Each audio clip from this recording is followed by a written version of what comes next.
Hello friends, welcome to all in one Richa के संग। तो तीज की तैयारी लगभग सबकी हो चुकी है और तीज की तैयारी जो है एक दिन पहले से ही चालू हो जाती है। नाइट से ही सारी चीज़ें शुरू हो जाती हैं। तो इसके लिए क्या क्या चीज़ करनी होती है, इसके लिए स्पेशल आपका रात का जो डिनर होता है वो काफ़ी स्पेशल होता है। फिर सरगी होती है, सरगी ली जाती है 3 साढ़े 3 बजे के आसपास, वो भी स्पेशल होता है क्योंकि उसको लेना बहुत ज़रूरी है क्योंकि 24 आवर हमको ऐसे फास्टिंग में ही बिताना है। तो ये होता है कि थोड़ी थोड़ी चीज़ें, कुछ ऐसी प्रथाएं बनाई गई हैं, कुछ ऐसी परंपराएं बनाई गई हैं जो हमारे लिए फ़ायदेमंद हैं। तो ज़रूर इसको फॉलो करना चाहिए। तो मैंने तो अपनी सारी तैयारी कर ली है, मुझे क्या क्या करना है। अगर आप चाहते हैं कि मैंने क्या क्या चीज़ें की हैं तो आप मेरे वीडियो पे बने रहिए, आपको पता चल जाएगा कि क्या क्या किया है। बहुत ही मज़ा आने वाला है, वीडियो को पूरा देखिएगा। बहुत सी चीज़ें हैं क्योंकि शाम का समय हो चुका है, 7:30 बज चुका है और लंच जो है प्रिपेयर करना है।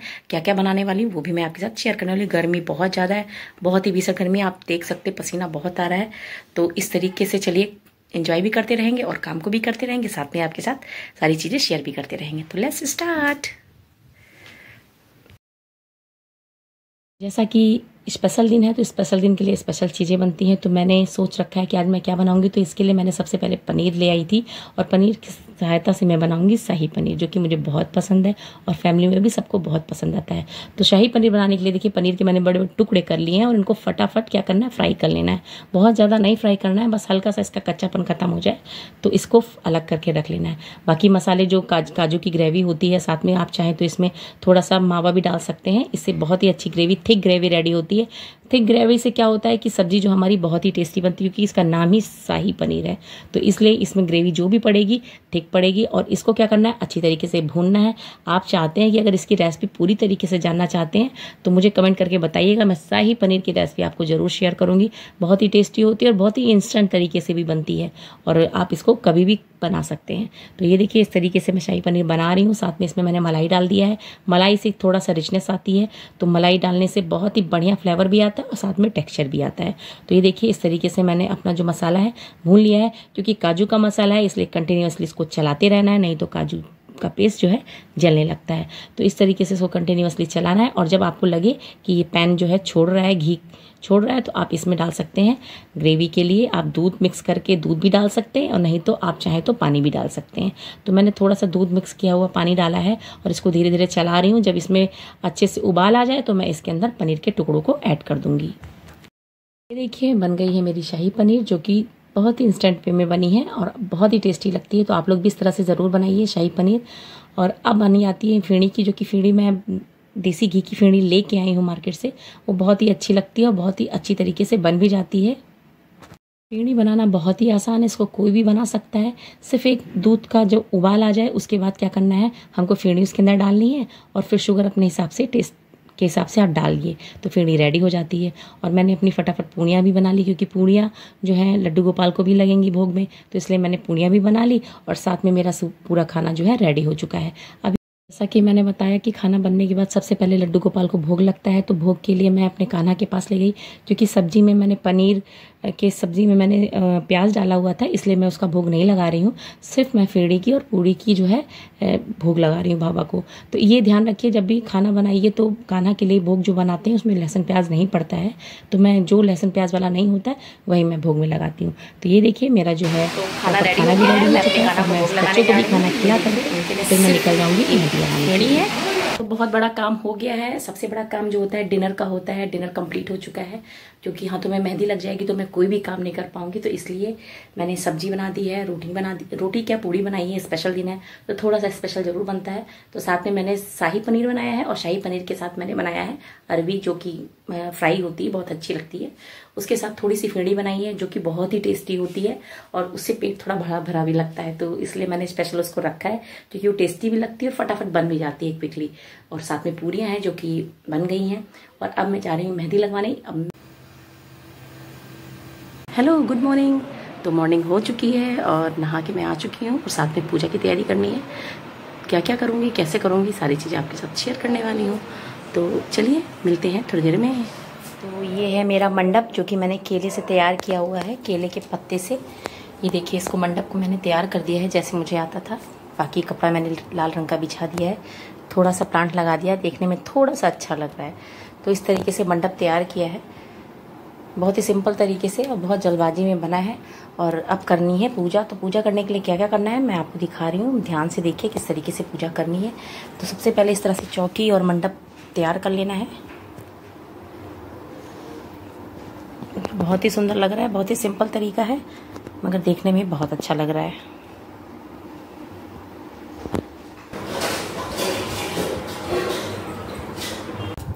तो हेलो फ्रेंड, मैं वापस आ चुकी हूँ और मैं तैयार हो चुकी हूँ और मैंने अपनी वाइन वाली साड़ी पहन ली है। बहुत ही कंफर्टेबल है, बहुत ही कंफर्टेबल है। बाकी मैंने चूड़ा पहना है। ये सब सारी चीज़ें बहुत ही कंफर्टेबल। गर्मी बहुत ज़्यादा है, धूप बहुत ज़्यादा है, सारी चीज़ें ऑल ओवर मैंने पहन ली हैं। और शाम का समय है, प्रदोष चीज़ें करनी सब मैं आपके साथ शेयर करने वाली हूँ। देखिएगा और कैसा लगा वीडियो ज़रूर बताइएगा। पसंद आए तो लाइक शेयर सब्सक्राइब जरूर करिएगा। और मैं कैसी लग रही हूँ, मेरा मेकओवर आपको कैसा लगा ज़रूर बताइएगा। ये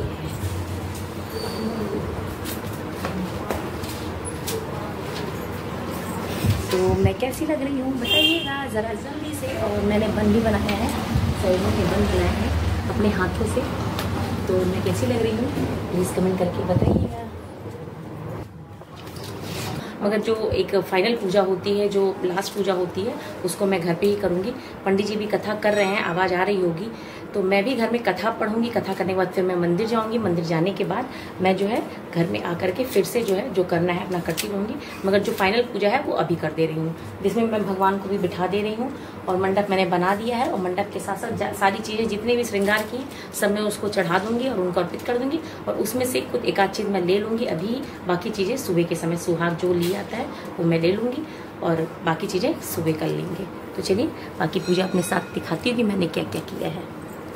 तो पूजा करने के लिए सबसे पहले जो भी पूजा इस सुहाग की जाती है तो उसके लिए सबसे पहले होती है चुन्नी, जो शादी की होती है उसको ओढ़ करके ही ये पूजा की जाती है। तो देखिए मैं जो हूँ बाहर से कच्ची मिट्टी का जो है पूरा जो शिव परिवार लेकर के आई हूँ, बहुत ही संभाल करके, क्योंकि कच्ची मिट्टी से कोई चीज़ बनी होती है तो बहुत ही ध्यान से लेके आना होता है। तो ये देखिए मैं इनको लेके आई हूँ। अब इनको मैं प्रतिष्ठित करूँगी एक दिन के लिए, मतलब 24 आवर के लिए। तो इनको रखने के लिए मैंने एक प्लेट लिया है और प्लेट पे जो होते हैं उनको बिठाने से पहले वहाँ पे उसको स्वास्तिक या अष्टदल कमल बना करके ही उनके ऊपर उनको विराजित किया जाता है, उनको बिठाया जाता है। तो इस तरह से देखिए अष्टदल कमल बनाना बहुत ही आसान है। इस तरह से किसी भी पूजा में आप अष्टदल कमल को ज़रूर बनाइए और उनको भी अच्छे से टीका करिए, उनकी भी पूजा करिए, क्योंकि अष्टदल कमल की भी पूजा करना बहुत ही अनिवार्य होता है। तो इस तरीके से देखिए मैंने प्लेट पे अष्टदल कमल बना दिया है और फूलों से और चंदन से उनको टीक दिया है। और इन्हीं के ऊपर मैं अपना जो शिव परिवार लेकर के आई हूँ इनको मैं बिठा दूंगी, क्योंकि इनको 24 घंटे के लिए रखना है। तो पूरी पूजा आराधना इनकी यहीं पे होगी। तो ये देखिए इस तरह से रखने से पहले अभी क्या करना है, जब किसी को हम कोई पूजा पाठ व्रत रखते हैं तो सबसे पहले उसका संकल्प लेते हैं। संकल्प लेने के लिए हमें क्या करना है, एक कलश में जल लेना है और उसमें अच्छत मीन्स चावल और साथ में फूल, पैसे और थोड़ा सा दूब, इन सब चीज़ों को डाल करके, सर्वौषधि डाल करके 5 पल्लव जो होता है उनको रखा जाता है। आप 5-7 कोई भी रख सकते हैं, बस आम का पल्लव होना चाहिए। तो इस तरीके से इसके ऊपर किसी भी बर्तन में आप चावल रख लीजिए या जौ रख लीजिए और उसके ऊपर लपेट करके नारियल रख दीजिए। तो इसके बाद मैंने संकल्प लिया, क्योंकि मुझे व्रत रखना था, सारा दिन पानी भी नहीं पीना है, निराजल उपवास होता है। तो मैंने संकल्प लिया और फिर उसके बाद भगवान का जलाभिषेक किया। सबसे पहले इस परिवार में गणेश जी की पूजा सबसे सर्वमान्य है और सबसे पहले ही की जाती है। तो सबसे पहले गणेश जी का मैंने किया, उसके बाद जो है कार्तिकेय महाराज का, उसके बाद अपनी माँ गौरी का और फिर शिव बाबा का। इस तरीके से उनको दुग्धाभिषेक किया, जलाभिषेक किया, गंगा जल से स्नान कराया। जो जो चीज़ें होती हैं, जो जो हम कर सकते हैं, सभी चीज़ों से मैंने इनको स्नान कराया। पर एक बात का विशेष ध्यान रखना है कि जब भी इनको स्नान करा रहे होंगे तो जो भी जल का लोटा होगा वो थोड़ा छोटा ही रहना चाहिए, क्योंकि ये कच्ची मिट्टी है। अगर हम इस पर पानी की मात्रा ज़्यादा डाल देंगे या दूध ज़्यादा डाल देंगे तो ये जो है गल भी सकती हैं। तो हमें इनकी पूजा करनी है, इनको हमें 24 घंटे के लिए रखना है, इसलिए थोड़ा थोड़ा ही जल डाल करके इनकी पूजा करें। बस एक अपने मन की, जो कहते हैं ना कि मन की संतुष्टि के लिए चीज़ें की जाती हैं। तो इस तरीके से सभी भगवान भगवान को जलाभिषेक करने के बाद लास्ट में इनको क्या किया गया, ये जो जल रखा हुआ है इससे इनको हटाना है, क्योंकि अगर जल में ये कंटिन्यू रह जाएंगे तो फिर क्या है, मिट्टी गल जाएगी, तो फिर वो पूजा हमारी सफल नहीं होगी। तो इसलिए हमको इनको अलग बर्तन में रखना होगा। तो जो रुद्राभिषेक या जलाभिषेक हमने किया है उसको पानी को हटा देना है और उसको किसी गमले में, स्वच्छ गमले में या कहीं ऐसी जगह जहाँ हम इसको डाल सकते हैं वहाँ डाल देना है। अभी बारी आती है भगवान के पूजन की। किसी भी भगवान की पूजा करने से पहले उनको टीका, रुचना, चंदन, हल्दी, इन सभी चीज़ों का लेपन किया जाता है। तो इसी तरीके से सभी भी पूजा, कोई भी पूजा आप अगर कर रहे हैं तो इस तरीके से करना अनिवार्य होता है। तो मैंने भी अपने भगवान जी को चंदन लगाया, क्योंकि शिव जी को सफ़ेद चंदन लगाया जाता है, गणेश जी को पीला चंदन लगता है, माँ गौरी को लाल चंदन लगता है, मतलब रोली लगती है। तो इस तरीके से सभी भगवान की अपनी अपनी चीज़ें हैं, अगर जो जिसको नॉलेज है उस हिसाब से ये काम करे तो ज़्यादा अच्छा है। उसके बाद आती है वस्त्र पहनाने की बारी। तो गणपति जी को वस्त्र पहले पहनाया जाएगा, उसके बाद शिव जी को, और इस तरह से माता जी को। भगवान की मूर्तियाँ हैं छोटी, मगर जैसे भी करके छोटे छोटे वस्त्र ला करके, और नहीं हो पा रहा है तो कलावा भी डाल करके पहनाया जा सकता है। तो मैंने इस तरीके से अपने भगवान को वस्त्र पहना दिए, उसके बाद फूल माला अर्पित कर दी और फिर पुष्प अर्पित किए। हर भगवान की अपने अपने पुष्प चढ़ाने की होती है, कि जैसे भगवान शिव को सफ़ेद फूल पसंद है तो उन्हें सफ़ेद फूल चढ़ा दीजिए, माँ गौरी को लाल पुष्प पसंद है उन्हें लाल चढ़ा दीजिए, और गणेश जी को पीला। पीला मतलब जो गेंदे का फूल होता है वो सभी देवताओं को बहुत ही अच्छा लगता है। और उसके बाद बारी आती है गणेश जी को धूप चढ़ाने की। तो 21 धूप चढ़ाए जाते हैं। 21 धूप का एक बंडल मैंने ला करके रख दिया है। साथ में समी का शंकर भगवान जी के ऊपर चढ़ा दिया, क्योंकि छोटा सा लिंग जो बना हुआ है उसी के ऊपर मैं चढ़ाती जा रही हूँ। अब बारी आती है भगवान को यज्ञोपवीत की, यानी जनेऊ की। तो गणेश जी को पीला जनेऊ ही चढ़ाना चाहिए। अगर पीला जनेऊ नहीं है तो उसे चंदन से या हल्दी से रंग करके भी इस तरह से पहना सकते हैं। और फिर आती है अपने शिव जी को जनेऊ चढ़ाने की। तो इस तरह से उनको सफ़ेद जनेऊ चढ़ाया जाता है। उसके बाद शिव जी को जो भी चीज़ प्रिय होती है उसका भी अर्पण किया जाता है।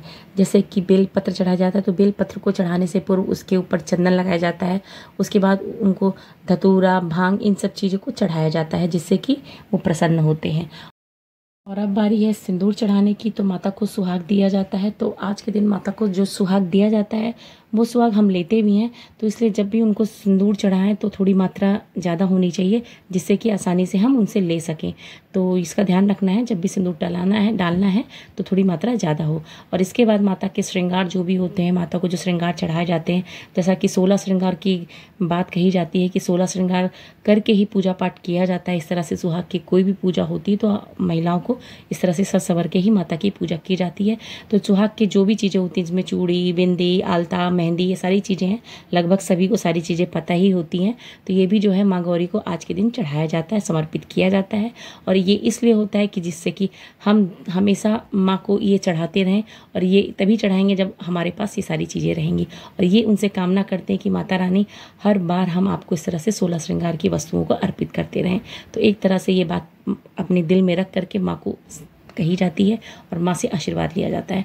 तो इस दिन माता को वो सारी चीज़ें दी जाती हैं, और खुद उसमें से एक दो चीज़, कोई भी चीज़ जो हो वो ले करके पहनी भी जाती हैं। तो मैं क्या करती हूँ, मैं माता से बिंदी या चूड़ी ले करके आशीर्वाद के रूप में मैं उसको डाल लेती हूँ। हमारी इच्छा होती है हम माता को अपनी तरफ से समर्पित करते हैं। जो भी जिस भी चीज़ के लिए सक्षम होते हैं वो करने की पूरी कोशिश करते हैं कि माँ को हम समर्पित कर सकें, और माँ से आशीर्वाद लेते हैं कि वो हमारे ऊपर इसी तरह से कृपा दृष्टि बनाए रखें और हम इसी तरह से हर साल आपकी पूजा करते रहें। तो ये होती है माँ की पूजा, जिसमें माँ को दीप दिखाते हैं, धूप दिखाते हैं, और उसके बाद आती है कथा पढ़ने की बारी। क्योंकि कथा पढ़ने से पहले ये सब कर लिया जाता है, जिससे कि कथा को आराम से पढ़ सकें। और कथा पढ़ते वक्त हमेशा इस चीज़ का ध्यान रखा जाता है कोई आपके साथ रहे। कथा जो है, कथा के लिए मेरे पास एक पुस्तक है हरतालिका तीज की, जो बहुत पुरानी है। मैं जब साल से मेरी शादी हुई, मैं तब से इसको अपने पास रखी हूँ और मैं पढ़ती हूँ। इसमें सारी विधि दी हुई है कि किस तरीके से पूजन करना है, क्या क्या सामग्री चाहिए होती है पूजन के लिए, सारी चीज़ें लिखी हुई हैं। इससे ज़्यादा मुझे परेशान नहीं होना पड़ता। इस पुस्तक में सबको मतलब सभी चीज़ मिल जाती। आपको भी अगर पुस्तक चाहिए तो हरतालिका व्रत की कथा आप किसी भी शॉप पर चले जाइए, इस तरह से जो जहाँ पर बुक्स मिलती है वहाँ पर आपको ये पुस्तक मिल जाएगी। घर घर में लाके बहुत ही आराम से इसको देखिए, पढ़िए, बहुत ही आनंद आता है। ज़रूर एक बार ला करके पढ़िए, क्योंकि कथा तो हम सुन लेते हैं मगर खुद से पढ़ने का जो एक आनंद होता है वो अलग ही होता है। तो इसलिए मैं देखिए पुस्तक भी पढ़ती हूँ, बाद में मंदिर में जा करके भी कथा पंडित जी कहते हैं वहाँ पे भी सुनती हूँ। तो दोनों तरह से मैं कर लेती हूँ और मुझे अच्छा लगता है। तो इस तरह से मैंने अपनी कथा पढ़ी, समाप्त की।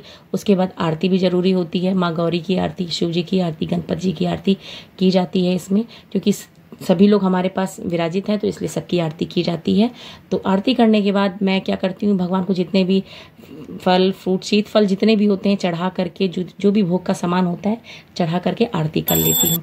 तो इस तरीके से मैं अपनी पूजा करती हूँ। और जब घर की पूजा संपन्न हो जाती है तो मंदिर के लिए भी जाती हूँ, क्योंकि मंदिर में पंडित जी भी कथा सुनाते हैं, तो वहाँ भी कथा सुनी जाती है, गाना बजाना होता है।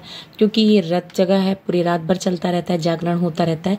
तो कुछ महिलाएं वहाँ बैठ के अपना गाना बजाना करती हैं, तो हम लोग भी वहाँ अपना टाइम देते हैं। क्योंकि घर पे आएंगे तो थकान होगी, प्यास लगेगी, वहाँ पे क्या है एक संगत में सब बैठ करके गाना करते हैं, गाना बजाना करते हैं, भजन कीर्तन करते हैं। तो इसलिए रात को अच्छी तरह से हम लोग काट लेते हैं। अभी क्या है कि सुबह हो गई है तो सुबह में भगवान का विसर्जन भी जरूरी है।